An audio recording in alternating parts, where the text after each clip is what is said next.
Você está no canal Eu Estudo a Lição com o pastor Samuel Camilo Júnior. Muito obrigado por sua companhia, muito obrigado por gastar esses minutos estudando conosco a Palavra de Deus. Se você já é inscrito no nosso canal, muito obrigado. E se não, se inscreva. Nós queremos saber quantas pessoas estão estudando a Palavra de Deus junto conosco, tentando entender até onde a gente está conseguindo chegar com o estudo da Palavra do Senhor.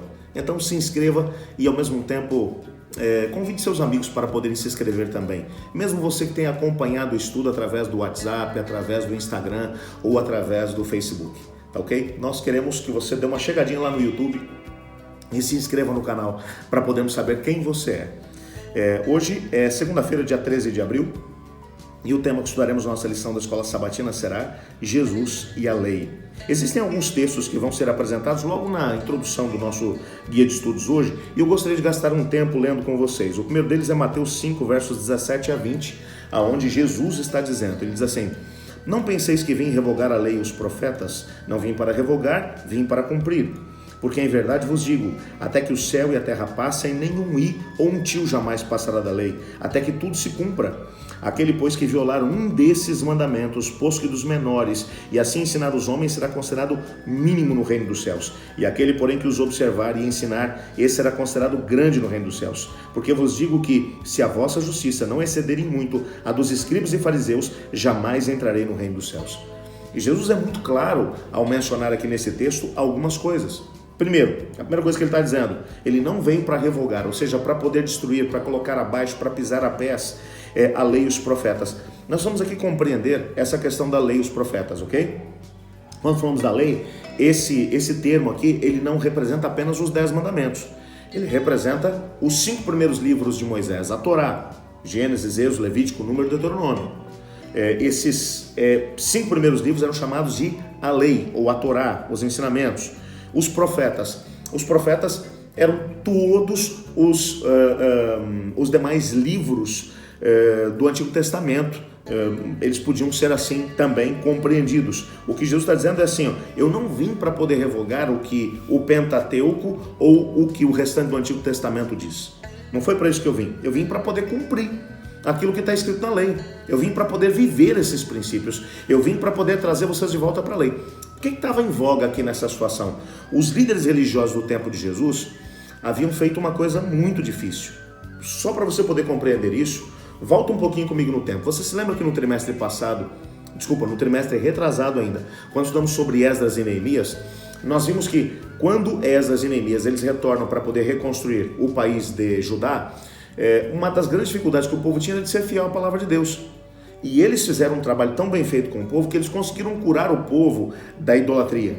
Mas através do grande grupo principalmente de sacerdotes, mestres da lei, intérpretes da lei, que o Esdras acabou criando, as pessoas se voltaram para a lei de Deus. Mas muitos deles, com o passar dos anos, acabaram se tornando, na verdade, legalistas em relação à interpretação da lei. Poucos séculos mais tarde, alguns indivíduos se levantaram para poder dizer, olha, a gente precisa ajudar o povo a não pecar quebrando a lei de Deus. Então eles escreveram aquilo que era a tradição deles, a tradição oral deles. Eles estabeleceram, só em relação, por exemplo, ao mandamento do sábado, haviam mais de 600 mandamentos entre proibições e ao mesmo tempo entre aquilo que deveria ser feito no sábado. Eles subdividiram todo tipo de leis que aparecem no Pentateuco, todos, e fizeram com que a religião se tornasse um fardo, porque era um amontoado de regras, de pode e não pode. Regras como, por exemplo, o indivíduo não podia se sentar na mesa para poder comer sem antes fazer um ritual de purificação. Ele tinha que lavar todo o braço, o antebraço, a cabeça, as pernas, os pés. Era um ritual de purificação. Se ele não fizesse isso, ele não era aceito por Deus. E Jesus, ele é criticado tremendamente pelos líderes religiosos, porque eles chegam para os fariseus, chegam para eles assim, por que você e os seus discípulos comem sem lavar as mãos? E Jesus vai olhar para eles, olha, eu vou dizer para vocês, o que contamina o homem não é o que entra pela sua boca, mas o que sai dela. Vocês estão tão preocupados com isso, mas a grande dificuldade que vocês enfrentam é com aquilo que sai dentro de vocês, essa podridão que sai dentro de vocês. E Jesus, ele vai, portanto, trabalhar de maneira muito terrível e frontal contra aquilo que é a maneira como a interpretação da lei vai acontecer. Ele nunca fala contra a lei, mas ele vai combater tremendamente a interpretação dela. Quando Jesus cura no sábado, os líderes ficam enlouquecidos. E ele vai dizer, escuta, o sábado foi feito por causa do homem, não o homem por causa do sábado. Não é assim que as coisas funcionam. Se o teu animal cair dentro de uma vala, você não vai tirar ele de lá? Então por que eu não posso tirar de lá no sábado aqueles que estão sofrendo? E Jesus vai questionar a interpretação deles. Ele está aqui deixando claro o seu compromisso com a lei de Deus. O segundo texto que vai aparecer, que é Mateus 22, verso 29, e Jesus vai dizer assim, respondeu-lhes Jesus, errais não conhecendo as Escrituras nem o poder de Deus. E Jesus está tentando aqui trabalhar com líderes religiosos. Ele está dizendo, olha, vocês não conhecem aquilo que é o mais importante, que é as Escrituras sagradas. Vocês conhecem muito da tradição, mas não conhecem a Escritura, não conhecem a palavra de Deus, é ela que vocês precisam conhecer. Jesus está combatendo aqui o tempo todo no Novo Testamento, Jesus está combatendo a tradição dos seres humanos e não a palavra de Deus. O outro texto que vai aparecer é Mateus capítulo 23, versos 2 e 3, onde, olha o que ele vai dizer, na cadeira de Moisés se assentam os escribas e fariseus, fazei e guardai, pois tudo quanto eles vos disserem, porém, não os imiteis nas suas obras, porque dizem e não fazem. Isso aqui é muito sério.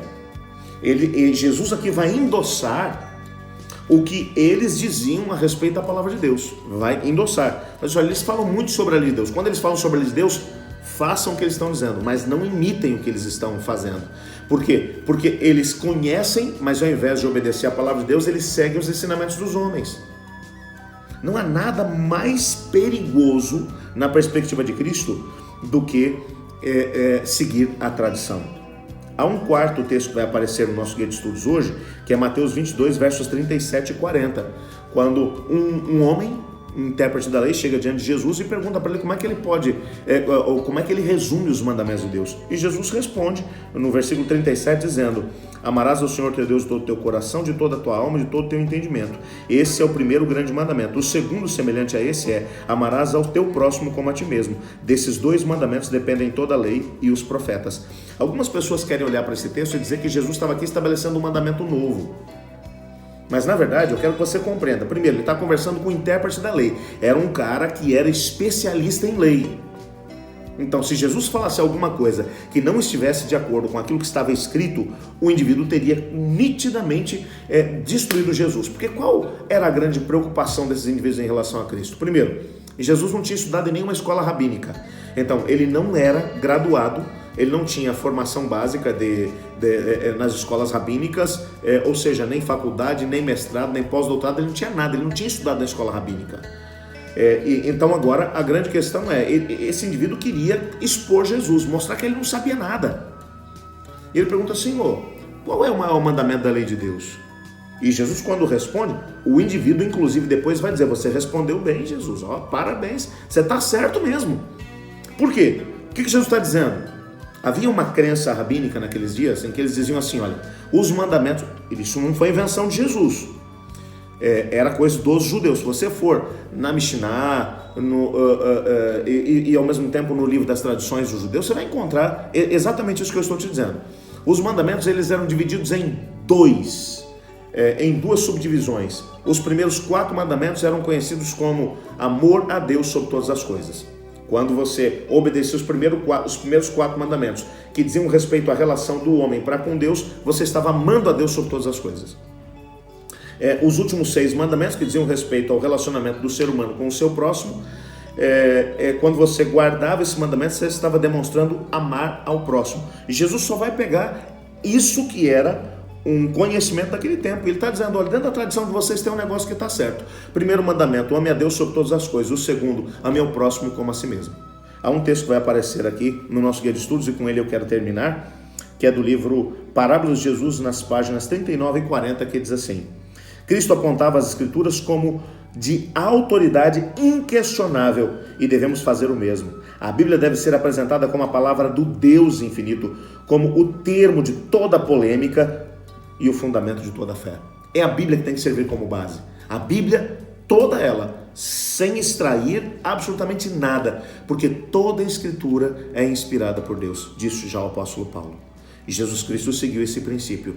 E nós faremos bem em poder segui-lo, se quisermos alcançar o mesmo poder que Cristo teve. Porque os inimigos de Jesus não conseguiram encontrar nada nos seus ensinamentos que pudessem refutar. Porque tudo que ele dizia estava embasado na palavra de Deus. Eu queria orar nesse momento para que Deus nos ajudasse a podermos ser também pessoas fundamentadas na palavra dele. Vamos orar por isso? Obrigado, Senhor, porque Cristo Jesus foi nosso exemplo sobre como devemos lidar com a Tua palavra. Tua palavra foi a norma de vida de Cristo Jesus. Ajuda-nos a conseguir viver a mesma coisa. Nos colocamos em Tuas mãos no nome de Jesus. Amém. Se você foi abençoado pelo nosso estudo de hoje, não deixe de deixar aí o seu comentário e o seu like no nosso vídeo, para que a gente possa compreender o que é que ficou no teu coração. Eu estudo a lição, e você?